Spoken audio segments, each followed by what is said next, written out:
위로받음과 위로함. 하나님을 찬송하리로다. 그분은 곧 우리 주 예수 그리스도의 아버지시요 긍휼의 아버지시며 모든 위로의 하나님이시니라.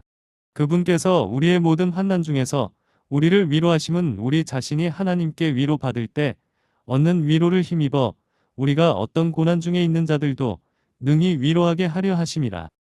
고린도후서 1장 3절, 4절. 사도는 많은 시련을 받은 사람이었고 모든 신자가 유난히 시련을 받던 시대에 살았습니다. 그 당시의 박해는 극도로 심했고 자신을 그리스도인이라고 부르는 모든 사람은 자신의 생명을 부재하기도 힘들었습니다. 이 환난에서 사도는 당시 주님의 교회에서 가장 탁월하고 지치지 않는 교사였기 때문에 가장 중요한 위치를 차지했습니다. 여기서 우리는 그의 내면 생활에 대해 약간의 통찰력을 얻을 수 있습니다. 그는 위로가 필요했고 위로를 받았습니다. 그리고 그 위로를 풍성하게 받아서 다른 이들의 위로자가 되었습니다. 그리스도가 없었다면 그는 모든 사람 중에서 가장 비참한 사람이었을 것이지만 그리스도와 부활에 복된 희망이 있었기에 그는 모든 사람 중에서 가장 행복한 사람 중 한 명이었다고 말할 수 있을 것 같습니다. 사랑하는 친구 여러분, 본문에는 낙심한 모든 사람에게 기쁨을 줄 수 있는 4가지 내용이 있습니다. 첫 번째는 바울이 자신을 위로하는 하나님을 찬송하는 일이었습니다. 하나님, 찬양을 받으소서. 둘째로, 우리는 그가 위로의 하나님께 드리는 칭호, 즉, 우리 주 예수 그리스도의 아버지가 있습니다. 자비의 아버지시여, 모든 위로의 하나님이시라. 진실로 주님의 이름을 아는 사람들은 그분을 신뢰합니다. 바울은 하나님의 이름을 잘 알았고 슬픔의 때에 가장 적절한 이름을 사용했습니다.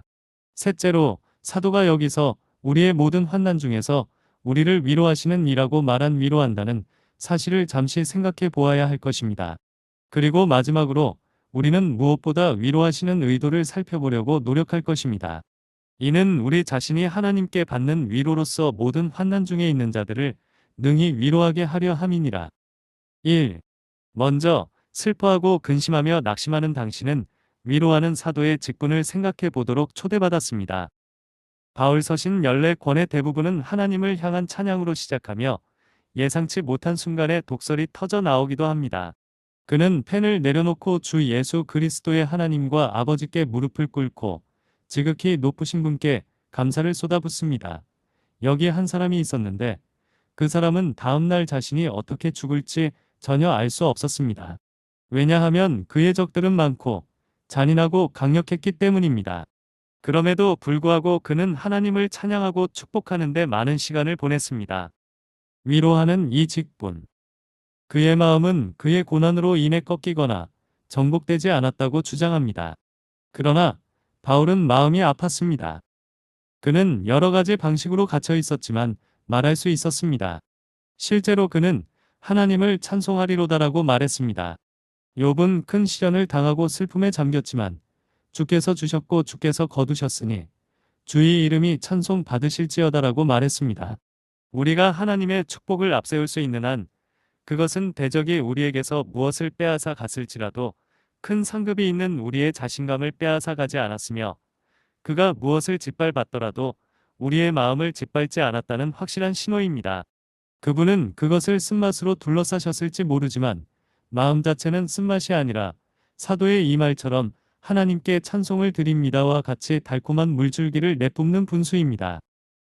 하나님의 은혜로 세상과 육체와 마귀의 모든 공격, 즉 질병으로 인한 고통이 배가 되는 것을 어떻게 견뎌낼 수 있는지 보는 것은 영광스러운 일입니다. 아무리 모욕을 당하여 마음이 상하고 심령이 낙담하여 현세의 모든 유익을 잃어도 주님의 이름이 찬송 받으실지라고 말할 수 있을 것입니다. 그가 나를 죽이실지라도 나는 그를 신뢰하리로다. 그분께서 내 뜻대로 행하실 때만 그를 찬양하겠다고 약속하지 않았습니다. 비록 그것이 내 뜻과 정반대일지라도 하나님께서 나에게 뜻대로 하실 때 나는 그분을 찬양할 것입니다. 어떤 압박 속에서도 여전히 하나님을 찬송하리로다라는 외침만을 드리는 것은 용감한 마음입니다. 오 사랑하는 벗들이여, 마음을 굳건히 지키고 싶다면, 적이 당신을 압도하는 것을 막고 싶다면 이것이 당신의 편안한 일이 되도록 하고 시인과 함께 이렇게 말하십시오. 내가 날마다 주를 찬양하리이다. 이제 주의 진노가 그쳤나이다.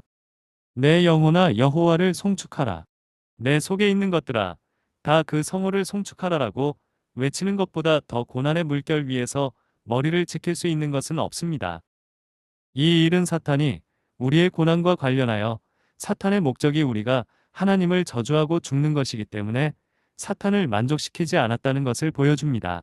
사탄이 욥에게 가져온 모든 슬픔에도 불구하고 이 족장의 마음은 여전히 주님의 이름을 찬양했습니다. 그래서 마귀는 패배했습니다. 사탄은 자신의 악한 목적을 수행할 수 없었고 채찍질을 받은 개처럼 슬쩍 물러가야 했습니다. 왜냐하면 욥은 하나님의 거룩한 이름을 욕되게 하는 대신에 하나님께 영광을 돌렸기 때문입니다. 시련과 고난을 당하면서도 주의 이름이 찬송 받으실지라라고 외칠 수 있는 사람은 절망에 빠지지 않습니다. 왜냐하면 절망은 입을 다물게 하고 침울한 침묵 속에 앉아있게 하거나 그렇지 않으면 입술을 열어 쓰라린 불만과 불평을 늘어놓기 때문입니다. 그러나 사람이 진정으로 하나님, 감사합니다라고 말할 수 있다면 절망이 그를 지배하지 않는 것입니다. 그는 여전히 자신을 지키고 있으며 악마보다 훨씬 더 큰 힘, 또 가장 힘든 상황이 그를 정복하기 위해 엄청난 큰 힘이 몰려오고 있습니다. 오 친구들이여, 굴복당할까 두렵다면 하나님을 찬양하십시오. 어려움에 처해 있고 어떤 방법으로든 견딜 수 없다면 하나님을 찬양하여 생각을 전환하십시오. 그분의 거룩하신 이름을 찬양하고 찬송하여 현재의 시련에서 벗어나십시오. 다음으로 사도가 하나님을 찬송할지어다라고 말하게 만든 이러한 마음 상태로 인하여 하나님께서 그에게 새로운 찬양을 불러일으킬 무언가를 속히 보내실 것임을 예언하셨습니다. 어떤 사람이 쓰디 쓴 것 때문에 하나님을 찬양할 때 주님은 종종 그에게 감미로운 것을 보내십니다. 밤에도 하나님을 찬양할 수 있다면 낮은 멀지 않았습니다. 하나님을 기다리며 찬양하고 싶은 마음은 없었더라도 주님은 곧 그에게 시편과 찬송과 영적인 노래를 올릴 기회를 주셨습니다. 우리는 하나님을 찬양할 준비가 되어 있었지만 하나님은 우리를 축복할 준비가 되어 있지 않았다고는 결코 말할 수 없습니다. 그러므로 사랑하는 친구여, 하나님을 찬양하십시오. 그러면 그분께서 당신을 축복하실 것입니다. 하나님을 찬양하고 그분을 높이십시오. 그러면 그분께서 속히 당신을 환난에서 일으키실 것입니다. 불평하는 영이란 반항적인 영혼에게 폭풍우가 닥칠 것을 예고하는 것이라고 생각합니다. 그러나 찬양하는 영은 앞으로 다가올 행복한 시간에 대한 예고라고 생각합니다. 충성스럽고 즐거운 영혼. 하나님께서는 그분의 손에서 받아들이기에 적합하지 않을 수도 있는 기쁨을 받을 수 있도록 마음을 준비시켜 놓으셨습니다. 사랑하는 친구여, 마음속에서 하나님을 찬양하고자 하는 열망이 있다면, 그리고 주님께서 당신을 속히 축복하고자 하는 의지를 그분의 마음에서 발견할 수 있을 것이라는 믿음이 있다면 위로를 받으세요. 위로하는 이 일은 여러 면에서 신자에게 유익을 줍니다. 하나님을 찬양하는 것의 한 가지 장점은 생각으로부터 자신의 시련과 슬픔에서 벗어날 수 있다는 것입니다. 우리는 문제를 뒤집어보고 모든 관점에서 고려하고 무게를 재고 생각하고 묵상함으로써 필요 이상으로 문제를 크게 만듭니다. 약을 삼키면 맛이 없지만 치아 사이에 넣고 깨물고 씹으면 약의 쓴맛을 모두 느낄 수 있다는 것을 잘 알고 있습니다. 따라서 우리의 고통을 영혼 속으로 바로 내려보내고 한 번에 삼키고 더 이상 그것에 대해 말하지 않는 것이 종종 좋은 일입니다. 하나님이 보내셨기 때문에 그것은 당신에게 유익한 것이지만 슬픔을 계속 생각하다 보면 그 슬픔에서 예상치 못한 무언가가 부화할 수 있습니다. 거기서 아마도 당신을 괴롭히는 어린 정갈이 나올 것입니다. 시련에 대해 항상 생각하는 사람들은 슬픔 가운데 그 슬픔을 내버렸다면 결코 인식하지 못했을지도 모르는 그 슬픔을 반드시 발견하게 될 것입니다. 우리가 하나님을 찬양하는 동안 우리는 적어도 당분간은 고난에 대한 생각에서 벗어나고 있습니다. 더욱이 우리는 하나님을 찬양하는 동안 하나님의 은혜로운 도우심으로 우리의 영혼을 슬픔에서 건져내게 될 것입니다. 미국에서는 수년 동안 금식일을 지켰는데 어떤 사람이 매년 추수감사절을 지키는 것이 더 좋겠다고 제안했고 그 이후로 그들은 계속 그렇게 했습니다. 그 변화는 좋은 것이었고 당신과 저는 때때로 금식해야 하지만 특히 신랑이 얼굴을 숨겨야 할 때 금식하는 날을 감사의 날로 바꿀 수 있다면 큰 발전이라는 것을 알게 될 것입니다. 사랑하는 친구여, 때때로 당신의 마음이 매우 무거울 때 마틴 루터와 함께 이리와 시편을 노래하여 마귀를 놀라게 하자라고 말하는 것이 최선의 방법이라고 생각하지 않습니까? 당신이 앉아서 하나님을 향해 신음하며 불평한다면 당신의 신음은 사탄의 악한 마음의 음악이 될 것입니다. 그러나 만일 그렇게 하는 대신에 아냐, 더러운 마귀야, 너는 결코 나를 설득하여 하나님의 영광을 빼앗지 못할 거야. 침대에 누워 있거나 아프거나 일어나서 내 소명에 적극적으로 참여하든 그분은 나에게서 모든 찬양을 받으실 거야. 라고 말하면 사탄을 화나게 하고 슬프게 할 것입니다. 내가 동료들과 잘 지내든 내 이름이 그들에게 악평을 받든 하나님의 이름에는 악평이 없으므로 아무도 나를 칭찬하지 않더라도 나는 그분을 찬양하고 찬송할 것입니다. 사랑하는 여러분, 마음이 슬플 때 하나님을 찬양하면 그 마음이 고양되어 현재의 고통도 잊을 수 있을 겁니다. 독수리는 사냥꾼이 그물과 총을 들고 있을 때 무엇을 합니까? 그 고귀한 새는 날개를 펴고 태양을 향해 위로 날아갑니다. 그리고 독수리는 밝은 눈으로 적을 볼 수 있는데 그 높은 곳에서는 총알이 자신에게 닿을 수 없다는 것을 알고 있습니다. 그러므로 그리스도인, 당신이 하나님과 친밀한 교제를 나누고 그분의 거룩한 이름을 찬양하고 영화롭게 한다면 적의 총알은 당신에게 닿지 않을 것이며 당신은 적의 사거리를 훨씬 뛰어넘어 날아오를 것입니다. 그러므로 당신은 지극히 높으신 분을 찬송하고 찬양하는 것이 탁월하다는 것을 알게 됩니다. 게다가 하나님을 찬양함으로써 우리는 불멸의 기쁨을 맛볼 수 있기 때문에 이 일은 죽음의 슬픔을 없애는 경향이 있습니다. 천사들은 지금 무엇을 하고 있나요? 전 세계 사람들이 무엇을 하고 있는지 당신에게 말할 수 없지만 천사들이 무엇을 하고 있는지는 말할 수 있습니다. 하나님의 보좌 앞에 있는 거룩한 영들은 항상 하나님을 찬송하는 것이 바로 그들의 천국이라는 것을 알게 됩니다. 그러니 천국의 행복을 한 모금 마시고 싶다면 잎사귀에 반짝이는 이슬방울이 맺혀서 하나님 우편에 흐르는 생명수 강이 어떤 것인지 알고 싶다면 즉시 주 당신의 하나님을 찬양하고 찬송하세요. 여기서 음악을 시작하면 내 영혼 일어나리라.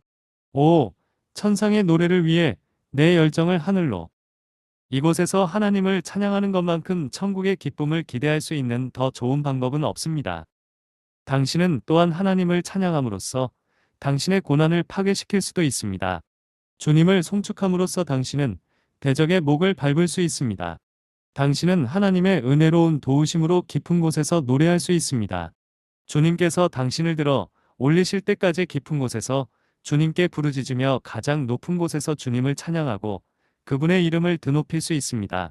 저는 당신에게 가장 짧고 확실한 위로의 방법 중 하나인 하나님을 찬양하기 시작하라는 말씀을 드립니다. 다음에 친구가 당신을 만나러 올 때 북쪽에서 바람이 얼마나 오랫동안 불었는지, 이 계절의 날씨가 얼마나 추운지, 뼈가 얼마나 아픈지, 수입이 얼마나 적은지, 모든 문제가 무엇인지 말하지 마세요. 그 친구는 아마 이전에도 여러 번 그 슬픈 이야기를 들어봤을 것입니다. 그 대신 주님께서 당신을 위해 행하신 일을 그에게 말하여 주님이 선하신 분이라는 것을 느끼게 하십시오. 당신의 슬픔과 고난은 스스로 말하지만 당신의 자비는 종종 어리석습니다. 그러므로 마음을 다해 주님을 찬양하도록 노력하십시오. 2. 제가 원하는 대로 첫 번째 주제를 다루면 시간이 부족할 것입니다. 따라서 우리는 두 번째 주제, 즉 사도가 본문에서 하나님께 주신 위로라는 제목으로 넘어가야 합니다. 첫 번째 호칭은 하나님 곧 우리 주 예수 그리스도의 아버지께 찬송을 받으시오며에서 우리 주 예수 그리스도의 아버지라는 친근한 이름입니다. 하나님께서 우리의 본성을 취하셔서 사람이신 예수가 되셨기 때문에 하나님은 우리 주 예수 그리스도의 아버지, 즉 예수의 아버지이시며 그리스도의 아버지이십니다. 그분은 빛 중의 빛이시며 바로 하나님 중에 바로 하나님이시지만 동시에 우리의 형제이기도 하십니다. 예수님의 아버지, 이 칭호는 선하시고 영광스러운 하나님께 얼마나 기쁜 칭호입니까? 슬픔에 잠긴 형제여, 위대한 여호와께서는 그분의 아들이 당신의 형제, 남편, 머리이시며 이제 예수님의 아버지는 모든 신자의 아버지이시므로 당신이 그분의 아들을 믿는 사람이라면 그분은 당신의 아버지입니다. 주머니에 한 푼도 없는 아이일지라도 부유한 아버지가 있다면 충분히 부유하다고 느낍니다. 당신은 아주 가난할지 모르지만 오, 당신에게는 얼마나 부유한 아버지가 계십니까? 예수 그리스도의 아버지는 당신의 아버지이십니다.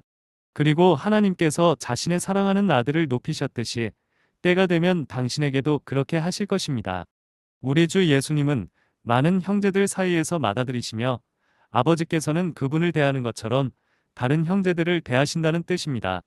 아버지께서 당신을 그분의 상속자, 즉 예수 그리스도와 공동 상속자로 삼으셨으니 당신에게 더 이상 무엇이 부족한가요? 그러므로 이 복된 하나님의 진리로 자신을 위로하십시오.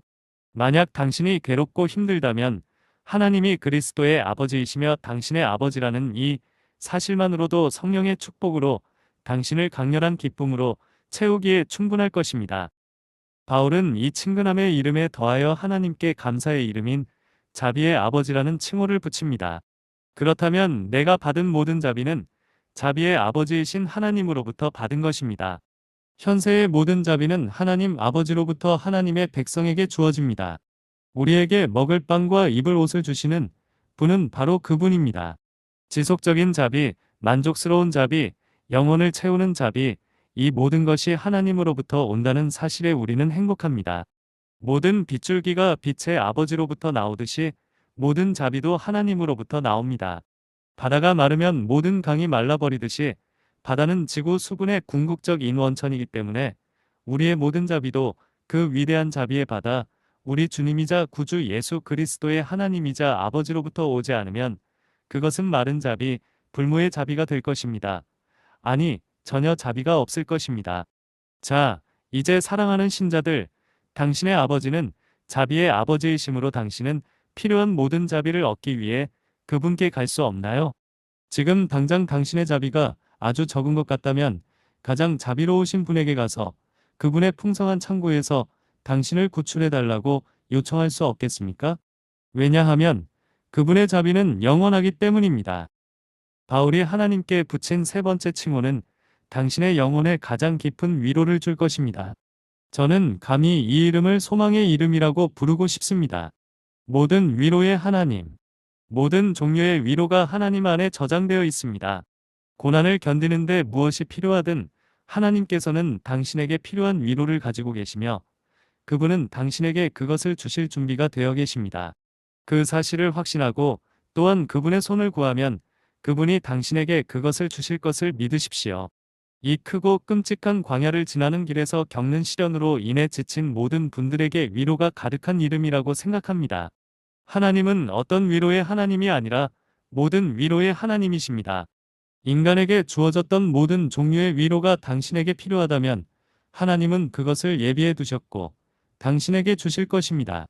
질병, 감옥, 궁핍, 우울증 등 하나님의 백성들이 찾아야 할 위로가 있다면 모든 위로의 하나님이 당신의 필요에 따라 그것을 나눠주실 것입니다. 이것은 차별의 이름이기도 합니다. 또한 그것은 우리를 위로하시는 분, 우리가 하나님의 위로를 받는다는 그 위로로 말미암아 사람이나 위로에 모두 적용됩니다. 위로라 불리는 것 중에는 하나님께서 베풀어 주지 않으시는 것들이 있습니다. 공경에 처했을 때 술 마시러 술집으로 달려가는 사람이 얼마나 많은가요? 그들은 술을 마시고 잠시 동안 자신의 비참함을 잊지만 그 과정에서 더 큰 비참함과 타락을 초래할 뿐입니다. 우리는 하나님이 그런 위로의 하나님이라고 말할 수 없습니다. 실제로 우리는 그것을 위로라고 생각하지 않습니다.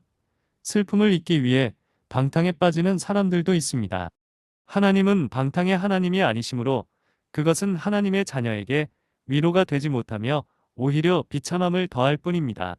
만약 그가 방탕에 끌려다닌다고 해도 그의 고통은 조금도 줄어들지 않을 것입니다.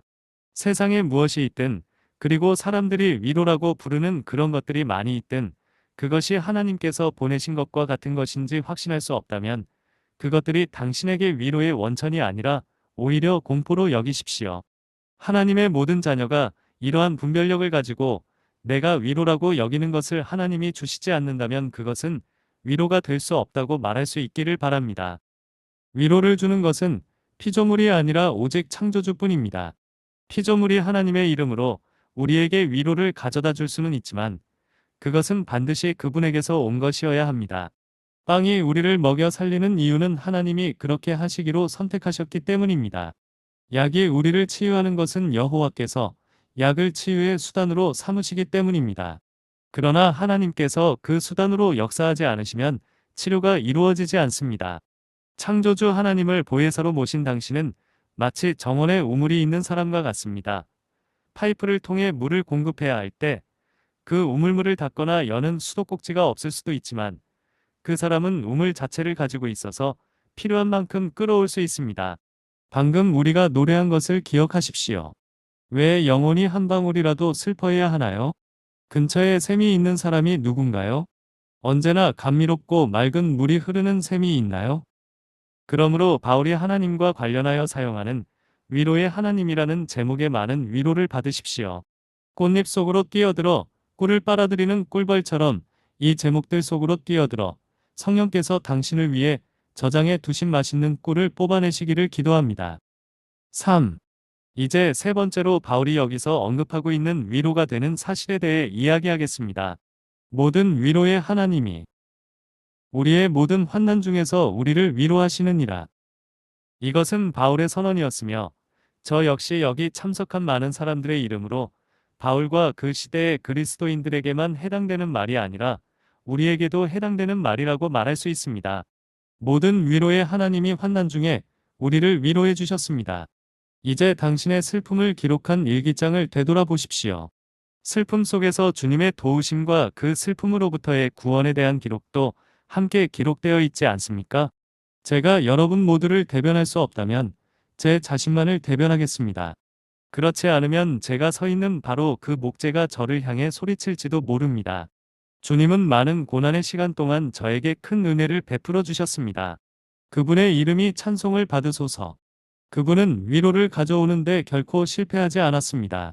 막대기로 때리셨을 때 그분의 손으로 사랑의 애무가 곧장 따라왔습니다. 우리 중 많은 이들에게도 그러했습니다. 그러나 바울은 우리의 모든 환난 중에 우리를 위로하시는 분이라는 현재형으로 말하고 있으며 우리도 하나님이 지금 예수님을 믿는 우리를 위로하신다고 선언할 수 있습니다. 사랑하는 여러분, 마음이 다소 무거워 이 건물에 들어오지 않았습니까? 지금은 우리의 짐이 예전만큼 무겁지 않으니 제가 드리려는 좋은 조언을 받아들인다면 상당히 편안하게 가실 수 있을 것입니다. 러더퍼드는 그리스도의 십자가는 새에게 날개, 그리고 배에 돛이 있는 것처럼 그것을 지는 방법을 아는 사람에게 더 이상 짐이 아니라고 말하곤 했습니다. 고난은 우리를 거룩하게 하기 위해 은혜가 함께할 때 방해가 아니라 도움이 됩니다. 오래전 다윗이 했던 말을 기억하세요.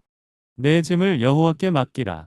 그가 너를 붙드시고 의인의 요동함을 영원히 허락하지 아니하시리로다.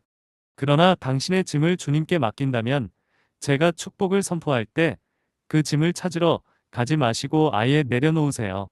우리 가운데 많은 사람들이 잘못하는 것은 우리가 주님께 짐을 던졌을 때 그 짐을 돌려달라고 간청한다는 것입니다.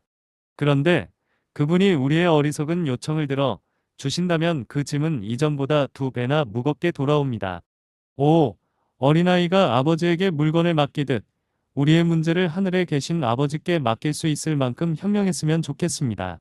그러면 우리는 그분이 우리의 모든 환난에서 우리를 위로하신다는 것을 알게 될 것입니다. 그렇습니다. 하지만 우리 본문은 현재뿐만 아니라 미래에도 적용됩니다. 여기서 체험으로 말할 수 없다면 믿음으로 말할 수 있습니다.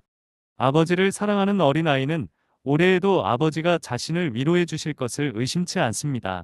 그리고 사랑하는 친구 여러분, 특히 노인 여러분, 하나님께서 여러분을 위해 무엇을 하실 것인지에 대해 의심하지 말아야 합니다.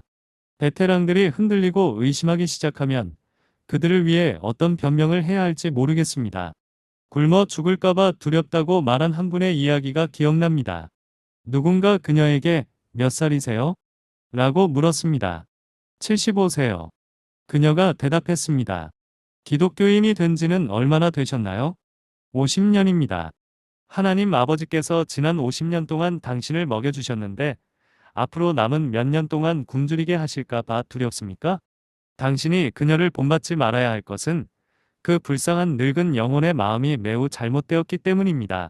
우리가 그분을 만난 그대로 그분에 관해 말할 수 있는 것은 모든 정직한 사람들 때문입니다. 그러나 무엇보다도 우리의 신실하신 하나님 때문입니다. 그분께는 위로가 있습니다.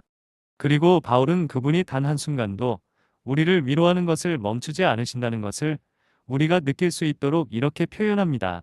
우리의 모든 환난 중에 우리를 위로하시는 분. 환난의 일부가 아니라 모든 환난 중에 우리의 환난은 때때로 바뀌고 새로운 십자가는 일반적으로 매우 무겁습니다. 오래된 십자가는 마침내 등에 알맞게 되고 처음보다 더 잘 질 수 있게 되지만 새로운 십자가는 아직 익숙하지 않게 어깨를 짓누릅니다. 그러나 주 당신의 하나님은 새로운 환난과 옛 환난에서도 당신을 도와주실 것입니다. 그리고 그 일이 3배로 닥치더라도 환난의 환난이 더해지면 여전히 당신의 날대로 당신의 힘이 생길 것이며 위로하시고 안위하시는 분이 마지막까지 계속해서 당신을 위로하실 것입니다. 4. 이제 저는 본문이 말하는 위로의 계획에 대해 몇 가지 언급하면서 마무리해야 합니다. 하나님께서는 왜 그분의 백성에게 고난을 주시고 그 안에서 그들을 위로하시나요? 그것은 그들로 하여금 다른 사람들의 위로자가 되게 하시려는 것, 즉 우리가 어떤 환난 중에 있는 자들을 위로할 수 있게 하려는 것입니다. 고난을 겪어본 적이 없는 사람이 고난을 당하는 마음을 위로하려고 하면 매우 어색합니다. 그러므로 그리스도의 사역자가 하나님의 사역에 크게 쓰임받으려면 큰 어려움을 겪어야 합니다. 멜라니토는 기도, 묵상, 고난은 하나님의 사역자를 만드는 3가지 요소라고 말합니다. 기도가 있어야 합니다. 묵상이 있어야 하고 고난이 있어야 합니다. 당신 자신이 고난의 시간 속에서 그 약속의 소중함을 알지 못한다면 고난받는 이들의 귀에 약속을 올바르게 전할 수 없습니다. 보혜사이신 성령께서 고대의 말씀, 너희를 위로하라, 내 백성을 위로하라, 너희의 하나님이 말씀하신다는 말씀에 따라 인간을 통해 역사하시는 것이 하나님의 뜻입니다. 예루살렘으로 너희를 위로하라 라고 말씀하셨습니다. 이 위로하는 사람들은 태어나는 것이 아니라 스스로 용광로를 통과하여 만들어져야 합니다. 자신이 어려움을 겪고 그 안에서 위로를 받지 않은 사람은 다른 사람을 위로할 수 없습니다. 더욱이 하나님의 의도는 우리를 유능한 위로자로 만드는 것입니다. 이는 우리로 환난 중에 있는 자들을 능히 위로하게 하려 하심이라. 어떤 사람들은 어려움을 겪는 사람들을 위로하려는 의지가 있지만 그렇게 할 능력이 없습니다. 욥은 친구들에게 너희는 비참한 위로자들이라고 말하였습니다. 그들은 슬픔을 진정으로 위로하려고 노력했지만 그 과정에서 찢어진 상처에 손가락을 넣어 상처를 낫게 하기는커녕 더 악화시켰던 많은 사람들에게도 같은 말을 했습니다. 형제 여러분, 유능한 위로자는 시련과 그에 합당한 약속을 아는 사람이어야 합니다. 그 밖에도 우리는 준비된 위로자가 되어야 합니다. 왜냐하면 우리는 우리 자신이 하나님께 받는 위로로 모든 환난 중에 있는 자들을 위로해야 하기 때문입니다. 경험적 지식은 사람이 괴로워하는 영혼에게 능력있게 말하는 데 도움이 됩니다. 어떤 약을 복용하고 그 약의 유익을 증명한 사람은 다른 사람에게 그 약을 추천할 수 있는 사람입니다. 그러므로 주님께서는 종종 당신의 사역자들이 백성이 아니라면 결코 견딜 필요가 없는 시련을 겪게 하십니다. 목자장이 양떼의 모든 방황을 감당해야 하듯이 아주 작은 의미에서 양떼의 방황은 목자가 감당해야 하며 그렇지 않으면 목자는 양떼의 위로자가 될 수 없습니다. 친애하는 친구여, 다음에 어떤 문제를 겪을 때 그 일을 메모하고 그 일이 끝나면 하나님은 나를 어떻게 위로하셨나? 라고 스스로에게 물어보기를 권하고 싶습니다. 언젠가 당신도 그 위로가 다시 필요하거나 그렇지 않더라도 당신과 똑같은 어려움에 처한 사람을 만나게 될 때 내가 당신과 똑같은 어려움에 처했던 나를 하나님께서 어떻게 도우셨는지 펜으로 적어두었기 때문에 무엇이 당신에게 도움이 될지 알고 있어요라고 말할 수 있을 것이기 때문에 그 따뜻한 마음을 잘 보관해 두세요. 오늘 오후에 책을 읽다가 다음 문장이 마음에 와 닿았습니다. 너희는 풀무아구에 들어갈 때마다 하나님께서 내가 해야 할 큰 일을 가지고 계시고 그 일을 위해 나를 준비시키고 계신다. 라고 스스로에게 말하세요. 그런데 저는 시련을 겪으면서도 그런 말을 자주 하지 않았습니다. 제 생각은 용광로에 너무 사로잡혀서 그 불로 인해 일어날 좋은 일을 생각하지 못했습니다. 그러나 저는 그 작가의 말이 사실이라고 확신합니다. 하나님께서는 인간의 방식을 따라 말하자면 우리로서는 할 수 없는 일을 더 하시고자 하실 계획이 있습니다. 그런데 우리는 그럴 자격이 없습니다. 그러나 그분은 우리를 더 뜨거운 풀무에 넣으실 것이며 그 열기는 우리가 지금껏 견뎌낸 것보다 더 강렬할 것이며 우리가 나올 때는 주님이 쓰시기에 더 적합할 것입니다. 그렇다면 사랑하는 여러분, 당신의 시련을 환영하십시오. 문을 활짝 열고 환난에게 들어와 들어와 라고 말하세요. 주님께서 세상에서는 너희가 환난을 당할 것이다 라고 말씀하셨으니 당신이 머물 곳은 이곳입니다. 얼굴에 가면을 쓰고 있는 검은 고난도 환영하세요. 당신을 죽이러 오는 적이 아닙니다. 가면을 벗으면 그 밑에 환하게 웃는 얼굴이 있다는 것을 알게 될 것입니다. 우리 중 일부는 괴로움에 대해 이렇게 말할 수 있습니다. 들어와라. 환영한다. 우리가 소유할 가장 값진 보석을 내가 가져왔기 때문이야. 너는 우리의 모든 기쁨을 다 합친 것보다 더 큰 유익을 가져왔어. 라고 말하기도 합니다. 하나님께서 우리를 밭이 아니라 험한 길처럼 버려두셨다면 우리는 추수할 수 없었을 것입니다. 그러나 날카로운 쟁기에 의해 땅이 갈리고 썰해가 몇 번이고 우리 위로 지나가면서 우리의 영혼은 슬프게도 시련을 겪었습니다. 그러나 이 모든 과정을 통해 우리는 하나님의 찬양과 영광을 위한 열매를 맺게 되었습니다. 그러므로 다시 말하지만 당신의 고난을 환영합니다. 그것들이 한동안 당신과 함께 여행하더라도 유감스럽게 생각하지 마십시오. 그것들은 좋은 손님이기 때문입니다. 많은 경우 우리는 고난을 접대함으로써 천사도 모르는 천사들을 접대했습니다. 형제자매 여러분, 다른 사람들에게 위로가 되기를 주님의 이름으로 축복합니다. 그리고 아마도 그것은 당신을 크게 괴롭히는 바로 그 시련을 통해서일 것입니다. 이제 마지막으로 여기에는 죄책감으로 무너진 불쌍한 영혼, 구세주를 찾지 못하는 구도자가 있을 수 있습니다. 그는 어떤 강한 감정 없이 그리스도께로 인도된 여러분 중 몇몇에게 말할 수도 있습니다.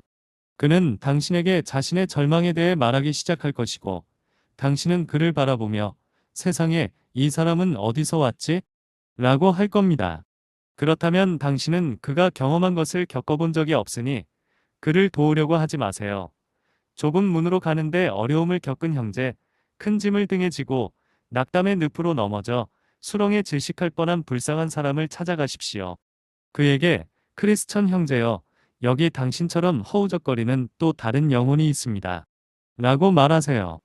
그런 사람에게 그를 넘겨주세요. 왜냐하면 그가 그를 도울 가능성이 가장 높기 때문입니다.